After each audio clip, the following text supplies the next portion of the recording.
पहाड़ों पर स्थित एक बहुत बड़ा घर था। उस घर में एक चुड़ैल रहा करती थी। दरअसल वह पहाड़ गाँवों से कुछ दूरी पर था, जहाँ पे ठंड के मौसम में बहुत बर्फ से घिरा हुआ वह पहाड़ था। उस पर वह चुड़ैल रहा करती थी। चुड़ैल के पास एक ऐसा बहुत शक्तिशाली शस्त्र था जिसके बल वह बहुत घमंड दिखाती थी। वह कहती थी कि मुझसे बड़ा कोई नहीं जीत पाएगा। मेरे पास बहुत सारी शक्तियाँ हैं, जिसको मैं अपने इस शस्त्र से अपनी जादुई शक्तियों के मदद से मैं उसे 1 मिनट में हरा दूंगी। लेकिन मुझे पहाड़ों पे रहने में मन नहीं लग रहा है।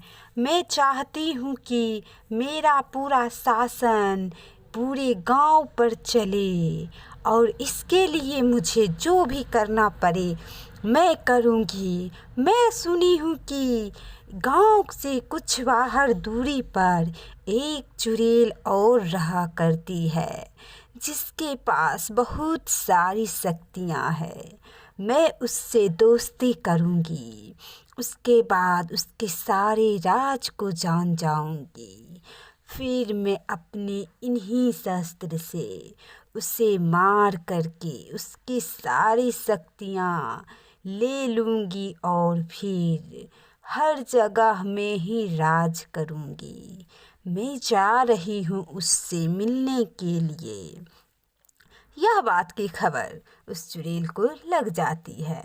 वह कहती है कि मुझसे मिलने आ तो रही हो, लेकिन तुम्हें पता होना चाहिए कि तुम्हारे मन की जो बात थी वो सारी मुझे पता चल गई है। मैं अब तुमसे कभी दोस्ती नहीं करूँगी। तुम्हें क्या लगता है कि तुम आदमियों की तरह मुझे भी धोखा दे सकती हो? ऐसा नहीं हो सकता है। तुम मुझे धोखा दोगी। मेरे देख रही हो ये 2-3 सर हैं, इन सरों को बहुत बात पता होती है। ये देख रही हो 2-2 शेर मेरे घर के आगे बैठे हुए हैं, ये मेरी रक्षा करेंगे। इसीलिए तो मैं अपनी प्राण इन शेरों में रखी हूँ, क्योंकि तुम जब मुझे मारने आओगी तो मैं कभी नहीं मरूंगी, और उल्टे मैं तुम्हें ही मार दूंगी। कुछ भी कर लो। फिर अगली सुबह जब रात होती है तो गांव वाले खुशी से इधर उधर घूम रहे होते हैं, क्योंकि गांव वाले जब उस कुटिया के आगे आते हैं तो उनका पैर ज़मीन पर से ऊपर उठ जाता है। वे सारे गांव वाले डर जाते हैं। अरे रे, ये अचानक सा क्या हो गया है? मेरे पैर ऊपर क्यों उठ गए हैं? तभी उन्हें एक आवाज़ आती है, अरे मूर्खो, तुम्हें क्या लगा था कि तुम मेरे कुटिया के सामने आओगे अपना खुशी मनाने के लिए? अब देख, सारे गांव वालों को मैं बंदी बना लूँगी। और यह बात एक साधु महात्मा तक पहुंच जाती है। साधु महात्मा भी ऊपर ऊपर चल रहे होते हैं। उनका पैर भी ज़मीन पर नहीं होता है, लेकिन वह तो बहुत ज्ञानी होते हैं।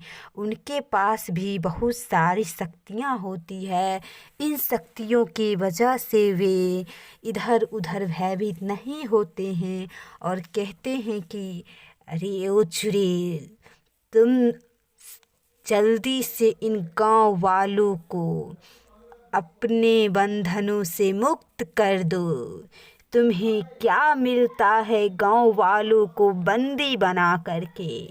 तब उधर से आवाज़ आती है, अरे ओ बाबा, तुम यहाँ से जल्दी से चले जाओ। मैं किसी को नहीं छोड़ूंगी, क्योंकि ये सारे गांव वाले इतनी जुर्रत करके मेरे घर के आगे आकर के बहुत तांडव कर रहे थे। इस वजह से मैं उसे अपना गुलाम बना करके एक ऐसी गुफा में बंद करके आई हूँ जहाँ से तुम तो क्या, तुम्हारे बाप भी नहीं छुड़ा पाएंगे। तभी महात्मा जी को बहुत गुस्सा आ जाता है।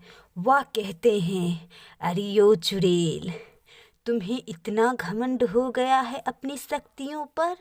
ये तो सोचते कि किस कर्म का फल की हो जो चुड़ैल बन गई हो। अब देख मेरी शक्तियों से क्या होता है। अगर तुम मुझसे माफ़ी मांग करके इन गांव वालों को आज़ाद कर देती तो मैं तुम्हें छोड़ भी देता, लेकिन अब बस बहुत हो गया। मैं तुम्हें इसी जंगल में कैद करके चला जा रहा हूँ। ये ले शक्तियाँ। और साधु महात्मा जी उस चुड़ैल को वहाँ कैद करके चले आते हैं गांव में। गांव में कोई भी लोग दिखाई नहीं देता है। साधु महात्मा जी बहुत दुखी होते हैं। कहते हैं कि कब ये गांव में फिर से पहले की तरह आदमी रहेंगे। उस चुड़ैल ने तो पूरे गांव को बंदी बना करके रखा है।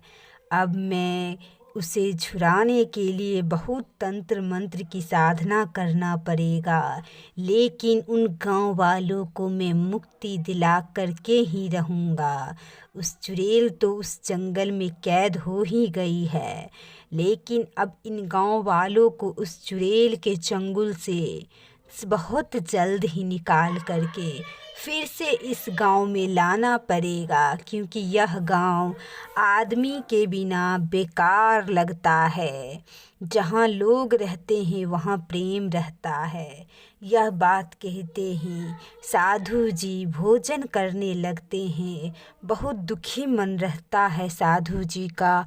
वे कहते हैं, मैं भोजन करके कुछ देर विश्राम यहीं पे कर लेता हूँ, फिर मैं अपनी तंत्र मंत्र की साधना के उपाय के लिए जाऊंगा और पूरे गांव वालों को आज़ाद कर दूंगा। फिर मैं अपनी कुटिया की ओर लौट आऊंगा। फिर साधु जी अपने तंत्र मंत्र से लोगों को आज़ाद कर देते हैं।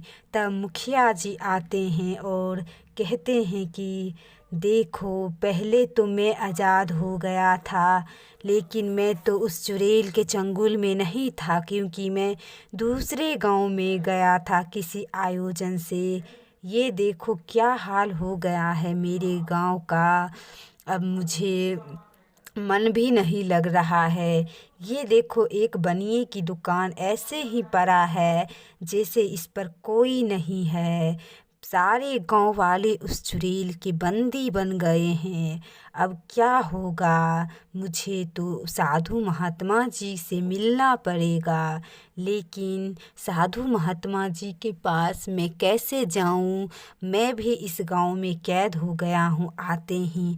पता नहीं वह चुड़ैल क्या तंत्र मंत्र करके पूरे गांव को घेर रखा है।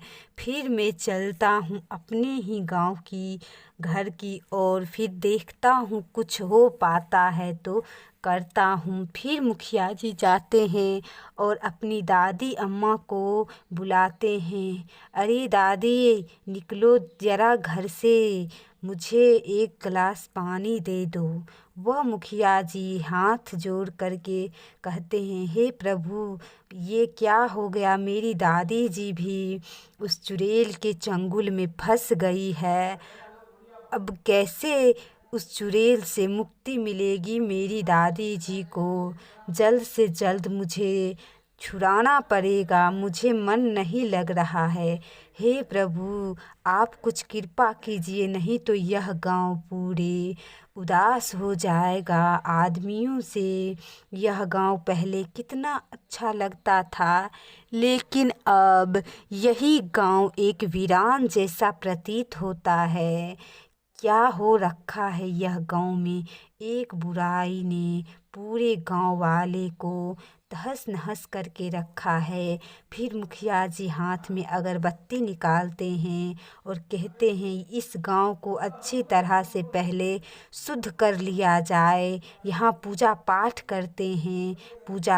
करते हैं ताकि चुड़ैल का कुछ प्रभाव कम हो सके। और मुखिया जी हाथ में अगरबत्ती लेकर के पूरे चारों तरफ दिखाने लगते हैं और वह बैठ कर के सोचते हैं, कहते हैं मैं यहाँ दूसरे गांव वालों को बुला करके एक बहुत बड़ा राम यज्ञ करवाऊंगा जिससे चुड़ैल के सारे बंधन मुक्त हो जाएं।